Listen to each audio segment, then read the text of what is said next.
दोस्तों जब से आरबीआई ने लिमिट लगाई है कि इंडिया के जितने भी म्यूचुअल फंड्स हैं वो फॉरेन इक्विटी में इन्वेस्ट नहीं कर सकते हैं, उस टाइम से अभी तक पराग पारिक फ्लेक्सी के फंड में जो फॉरेन इक्विटी थी वो लगातार कम हो रही है। तो इस वजह से हम लोग मंथली अब रिव्यू करते हैं पराग पारिक का कि हमें पता चलता रहे कि कैसा उसकी परफॉर्मेंस चल रही है और कितना इंपैक्ट इस रिस्ट्रिक्शन का आ रहा है। इस बारी अब जून का जो इसका पोर्टफोलियो है वो ऑलरेडी आ चुका है। थोड़ा लेट हो गया हूं मैं इस बारी बनाने में क्योंकि बहुत सारे और वीडियोस चल रही थी, तो काफी सारे लोगों की रिक्वेस्ट ऑलरेडी आई हुई है पराग पारिक के लेटेस्ट पोर्टफोलियो पे वीडियो बनाने पे। तो इस वीडियो में हम लोग डिटेल में बात करने वाले हैं पराग पारिक फ्लेक्सी कैप फंड पे। पहले हम देखेंगे कि इसके पोर्टफोलियो में क्या क्या चेंजेस हुए हैं, उसका कितना इंपैक्ट इसके ओवरऑल फॉरेन इक्विटी पे आया है, कितना अब परसेंटेज फॉरेन इक्विटी का रह गया है। उसके बाद हम देखेंगे कि इसकी रिस्क रेशोज कैसी हैं और अभी क्या ये फंड अपने बेंचमार्क को बीट कर पा रहा है या नहीं। और एंड में हम लोग बात करेंगे कि क्या आपको इस फंड में इन्वेस्ट करना चाहिए या इस फंड से निकल जाना चाहिए।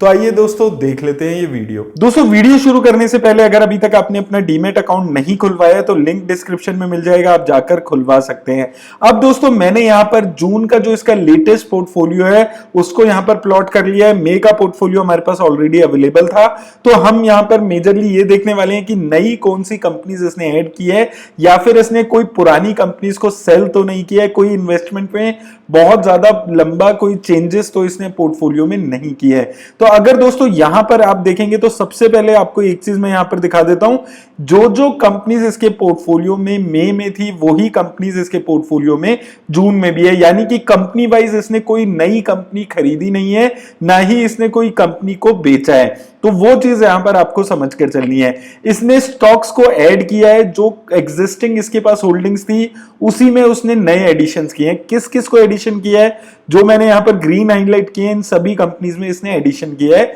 Bajaj holdings, Axis bank, HDFC, HCL tech, power grid corporation, Motilal Oswal finance और उसके अलावा कोल इंडिया में इसने एडिशंस किए हैं। तो यहां पर दोस्तों अगर आप देखेंगे सबसे बड़ा एडिशन जो इसने किया है, जो नोटिसेबल है, वो है कोल इंडिया में। कोल इंडिया में इससे पिछले महीने तक 0.16% की होल्डिंग इस फंड की हुआ करती थी, जो अभी इसने बढ़ाकर 5% की कर दी है। तो काफी ज्यादा इसने अपने पोर्टफोलियो में अब होल्डिंग कोल इंडिया की यहां पर बढ़ा ली है।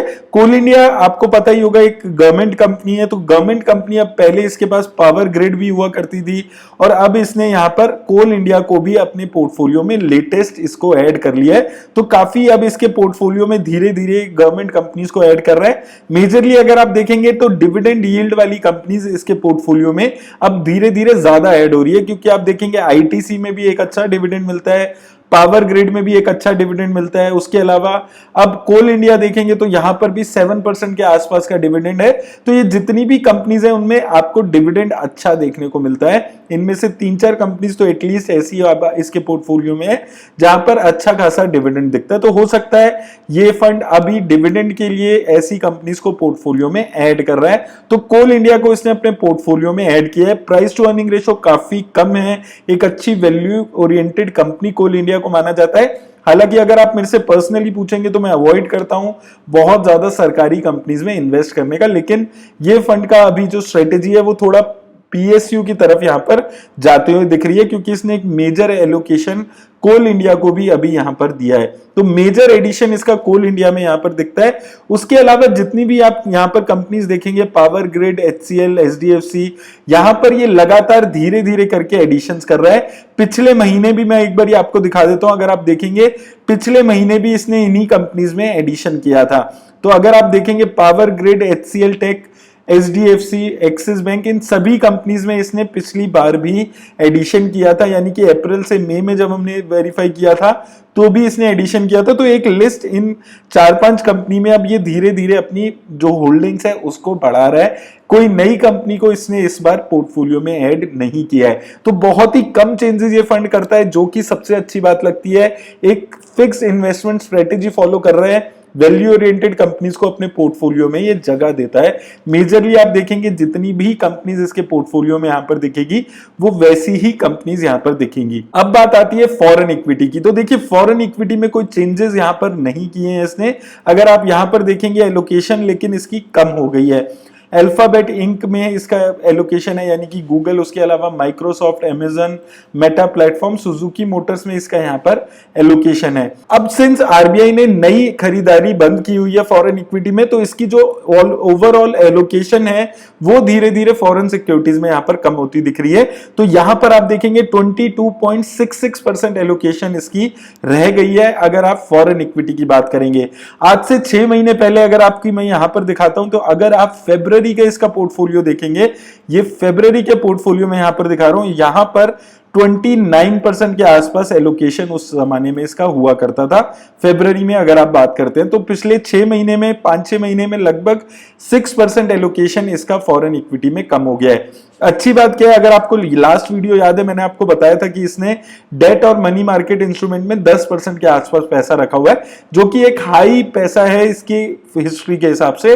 तो वो पैसा इसने अब यहां पर कम करके 6.49% कर लिया है। तो यहां पर मेजरली इसने कोल इंडिया में ही यहां पर एडिशन किया है, और बहुत ही अच्छी स्ट्रेटेजी है, जो अपनी इन्वेस्टमेंट स्ट्रेटेजी है उसी को अभी तक फॉलो करते हुए आ रहा है। बहुत ज्यादा चेंजेस इसने अपने इन्वेस्टमेंट स्ट्रेटेजी में नहीं किए हैं। अब आइए दोस्तों, चलते हैं एक बार इस फंड की रिस्क रेशियोज देख लेते हैं, और साथ में हम ये भी देख लेते हैं कि इस फंड ने रिटर्न्स कैसी दी है। अब दोस्तों, अगर हम इसकी रिस्क रेशियोज पे यहां पर बात करते हैं, तो सबसे पहले अगर हम स्टैंडर्ड डेविएशन की यहां पर बात करें तो 19.27 चल रहा है। कैटेगरी एवरेज से कंपेयर करते हैं तो कैटेगरी एवरेज स्टैंडर्ड डेविएशन 19.8 है।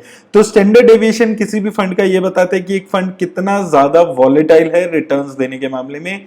जितना कम स्टैंडर्ड डेविएशन होता है उतनी एक बेटर वॉलेटिलिटी फंड की दिखती है, यानी कि कम वॉलेटिलिटी वाला ये फंड यहां पर नजर आता है अगर आप कैटेगरी एवरेज से कंपेयर करते हैं। दूसरी तरफ शार्प रेशो ये बताते हैं कि एक फंड कितना ज्यादा रिस्क एडजस्टेड रिटर्न दे पा रहा है, यानी कि कम रिस्क लेकर ज्यादा रिटर्न। तो उस मामले में भी ये फंड काफी अच्छा दिखता है। जितनी ज्यादा शार्प रेशो होती है उतनी बेटर रिस्क एडजस्टेड रिटर्न वो दिखाता है। तो शार्प रेशो के मामले में भी ये फंड काफी अच्छा कर रहा है। तीसरा आ जाता है टर्नओवर रेशो। टर्नओवर रेशो किसी भी फंड का ये बताता है कि एक फंड कितना ज्यादा अपने पोर्टफोलियो में चेंजेस कर रहा है। तो ये चीज हमने अभी देख ही ली है कि बहुत ज्यादा चेंजेस ये अपने पोर्टफोलियो में नहीं करता है। लगातार पिछले 2-3 महीने से भी अगर आप देखेंगे, कुछ कंपनीज के ही में ही ये चेंजेस करते हैं, बहुत ज्यादा चेंजेस ये अपने पोर्टफोलियो में नहीं करता है। तो ये इसलिए इसकी जो टर्नओवर रेशियो है ये सिर्फ 21% की है। जितनी कम टर्नओवर रेशियो होती है उतना ही उसका मतलब होता है कि फंड अपने पोर्टफोलियो में चेंजेस नहीं करता है। तो रिस्क रेशियोज के मामले में, टर्नओवर रेशियो के मामले में काफी अच्छा ये फंड दिखता है। अब आइए दोस्तों देख लेते हैं कि इस फंड की रिटर्न्स अभी कैसी दिखती हैं। तो अगर हम वन टाइम इन्वेस्टमेंट पे रिटर्न्स पे यहां पर बात करें, तो अगर आपने 5 साल पहले इस फंड में 10,000 रुपए डाले होंगे तो अभी भी 17% की रिटर्न ये फंड जनरेट करके दिए है। 10,000 की आपकी इन्वेस्टमेंट इस फंड ने 22,000 के आसपास बना दी है। 3 सालों में अगर आप देखेंगे 10,000 की लागत इसने 18,000 बना दी है, 22% की रिटर्न। 2 सालों में 27% की रिटर्न। हालांकि 1 साल में और 6 महीने में नेगेटिव रिटर्न इस फंड ने आपको बनाकर दी है, यानी कि अभी जो पिछले 1 साल से आपको पता ही है स्टॉक मार्केट में परफॉर्मेंस नहीं आ रही है, तो वो इस फंड के पोर्टफोलियो पे भी यहां पर नजर आ रहा है।